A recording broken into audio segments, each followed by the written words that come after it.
Right, very good evening. We're live on YouTube. You're watching Chris on Real Talk. Happy Tuesday the 5th. Yesterday was Star Wars Day, so may the 4th be with you. And obviously, as it is now the 5th, and you feel like being a bit cheeky and being on the dark side, it's May the 6th or the 5th be with you. Whatever. So I've got through my day without looking at anything COVID related today. Transport Hub, good evening. And I get to 5 o'clock and I put the 5 o'clock daily update on, which is what I do. It's what I would hope most of the country do. Anton's live. Good for Anton. Good for him. But I watched the live at 5 o'clock. The live here. I watched the 5 o'clock update on COVID-19. And it turns out that the UK has, or very close to, surpassing 30,000 deaths due to COVID-19. Now, why is that? Why is it that the UK is a gnat's arsehole away from being one of the worst affected countries in not just Europe, but in the world? Why is that, boys and girls? Why is that? I mean, think about it. We've had not as bad as people were thinking. We've got 4 nightingale hospitals, which are fantastic to have. And don't get me wrong, it's better to have these hospitals and not need them than need them and not have them.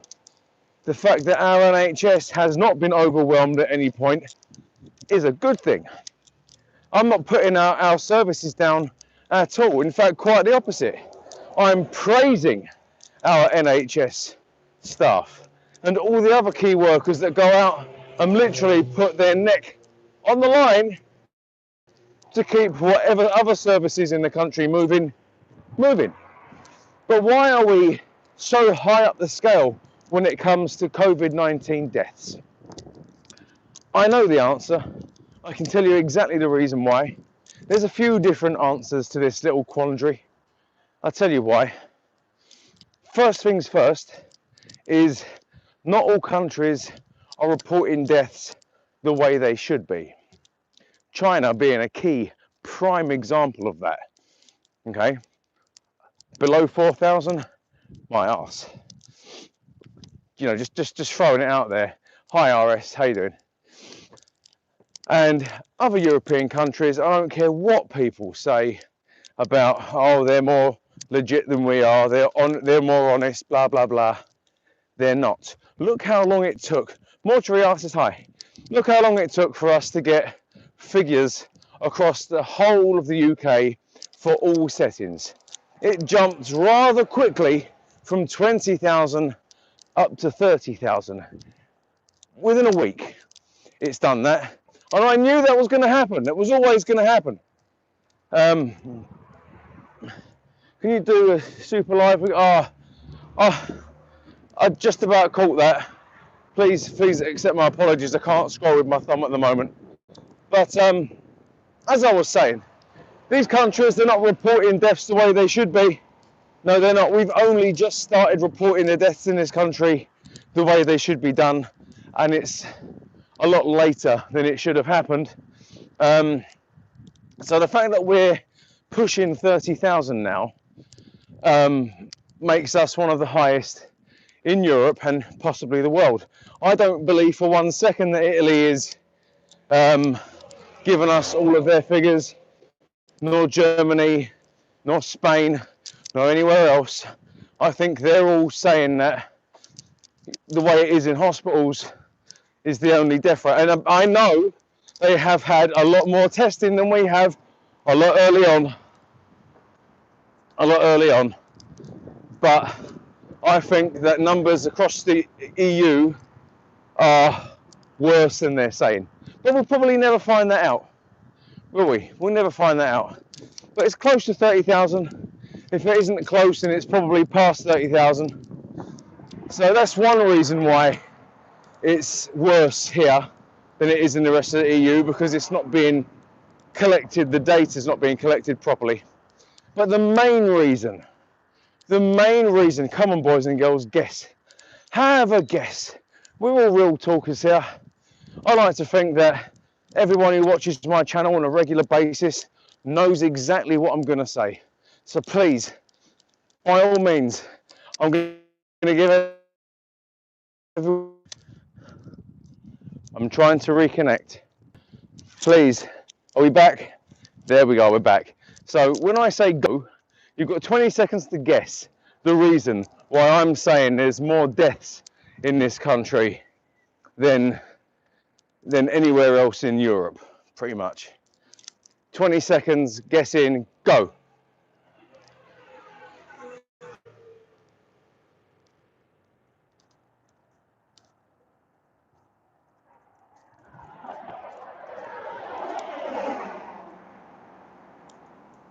Did you guess yet? I'll tell you why. Covidiots. Covidiots everywhere. This is the reason. This is the reason why there are more deaths in this country than anywhere else in Europe. Is because not only do we not have a proper lockdown, no. We have a country full of Covidiots. Covidiots who ask the same question every day when it comes to the questions at 5 o'clock. When are we coming out of lockdown? That's what we get asked every day. These are the same people that pay no attention to what's supposed to be going on. They literally go out, they'll go sunbathing, they'll go to the park and play football with their mates. They'll go around their mates' houses and have a drink, have a booze up, have a party. You know, all these things that people think, it's not going to affect me. I'm not going to get it. I don't need to social distance. I'm Superman. All of these people that don't want to follow the rules in this country. These are the people, sadly, that have bumped up the death rate in this country and have also spread it more than it needed to be spread across the whole of the country. These are the Covidiots that have dragged this country down. We've been asked to do one thing, stay home. I know it's difficult. I don't like being stuck indoors all day. I'm not really allowed to be walking my dog, but I have to because he needs a walk. This is what has to happen. You see, I know it's not great not seeing anyone. I miss my mum. I miss my dad. I miss my sister, believe it or not. I miss my nan. My nan's in a care home. A care home. Care homes are being ravaged by COVID-19 at the moment. She's in a care home. I'm probably never going to see her again. That's the way I have to look at it. And I'm getting sick to death of looking at this road and the road on the other side of these houses only. I don't go anywhere else. That's it. My lot in life is going from the bathroom to the bedroom to the living room to the kitchen, back to the bathroom, back to the kitchen, back to the living room, back to the wherever, and then outside to walk the dog, and then back to the bedroom to go to sleep. That is literally my day. I don't get to see anybody. And do you know what? I can live with that. Do you know why I can live with that? I'll tell you why I can live with that.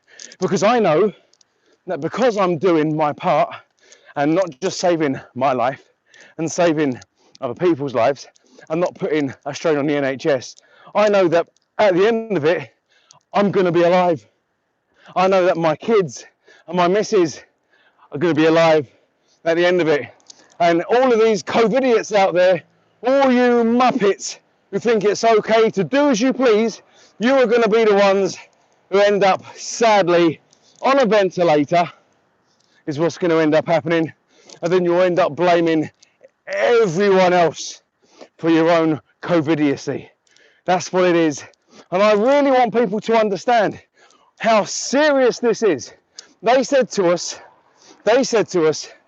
a result of 20,000 deaths, although it's bad, would be a relatively good outcome. 20,000 people dying is a lot of people dying. And that was a bit optimistic, because if you've been watching my videos and the amount I've been predicting the death rates 2 weeks in advance every time, I've been pretty much bang on, and I knew it was going to be more than this. I know that come this time next year, the death rate in this country is going to exceed 95,000 within a year. Probably 150,000 due to COVID or COVID-related deaths, you see. And yes, I think it's a fantastic thing that NHS workers' families are receiving £60,000 for their loved ones who die due to COVID-19. But my argument is this: what about all the other key workers that put their neck on the line?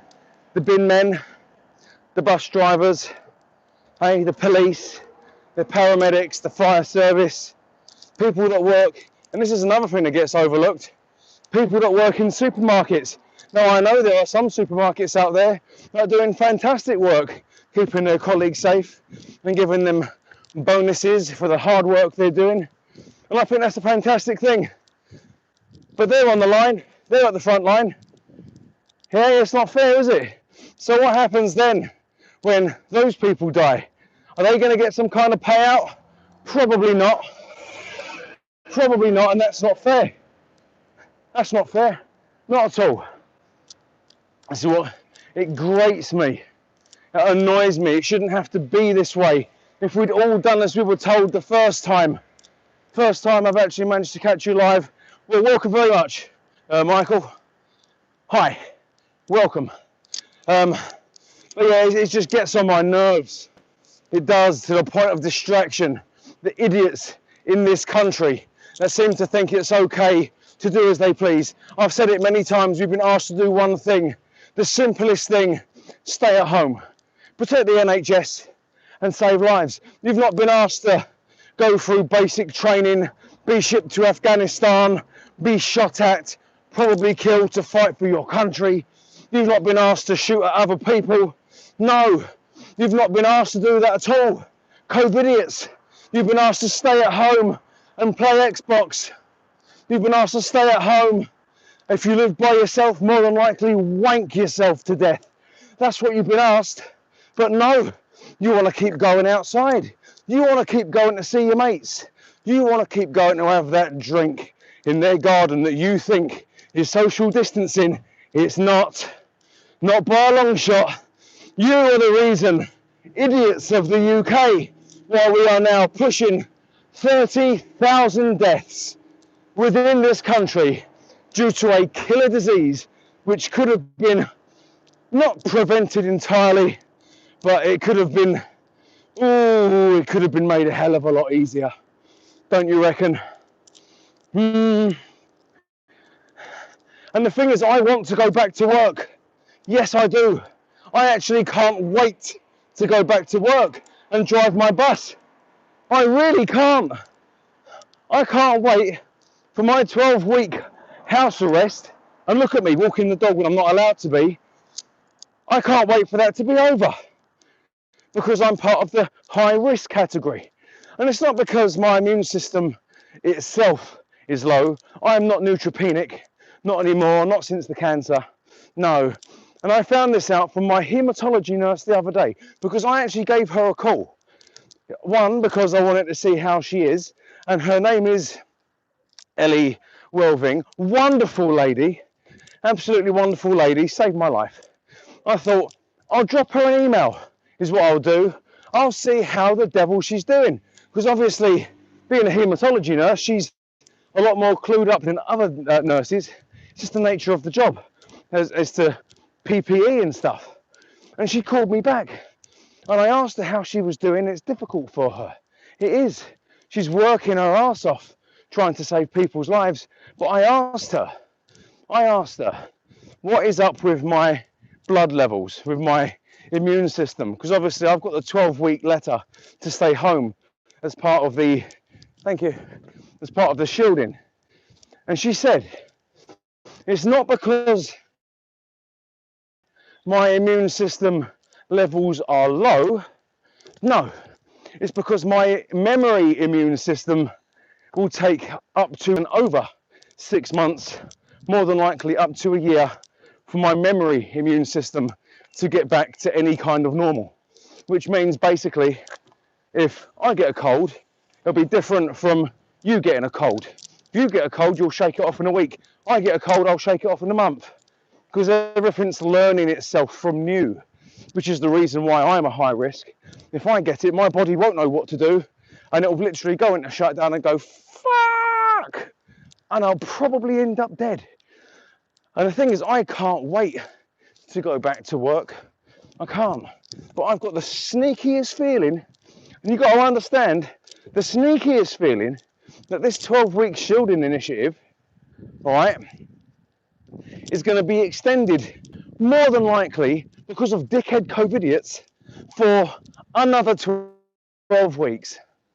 I don't know how long the furlough scheme or job retention scheme is going to go on for. I've been furloughed. I don't know how long they can justify paying that. I want to go back to work. I don't want my company saying, yeah, well, in the grand scheme of things, well, I know we've not been paying your wages, but we don't really want you back because since August last year, you've only worked 5 weeks. Well, excuse me, that's not exactly my fault. I've had Burkitt's lymphoma.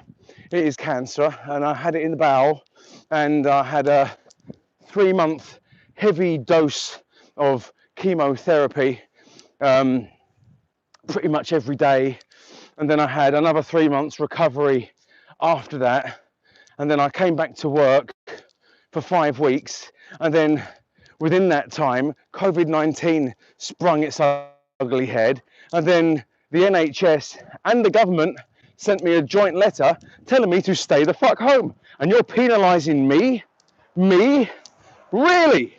And the thing is, I want this to stop. I want it to stop. I want everyone to stay home so this can just get over and done with quicker, sooner rather than later. I want things to get down to a manageable level where they actually take my blood test. You can go back to work. That's what I want. I want to go back to work, and I can't do that if fuck nugget COVIDiots keep going out and having house parties and lounging around at the park and having frisbee competitions down at the beach.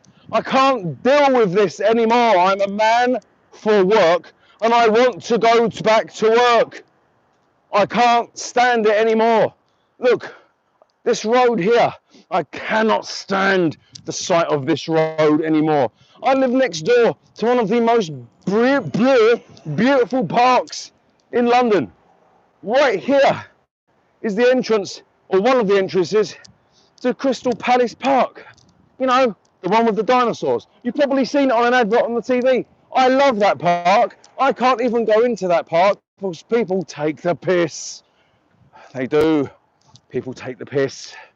It's not fair, is what it is. It's not fair. It's not fair on you. It's not fair on me. It's not fair on my kids. It's not fair on anyone. Look, playing outside. Playing outside. What a joy.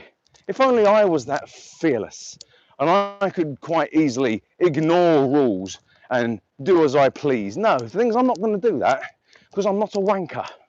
So anyway, please everyone, please stay at home, stay safe, protect the NHS, save lives.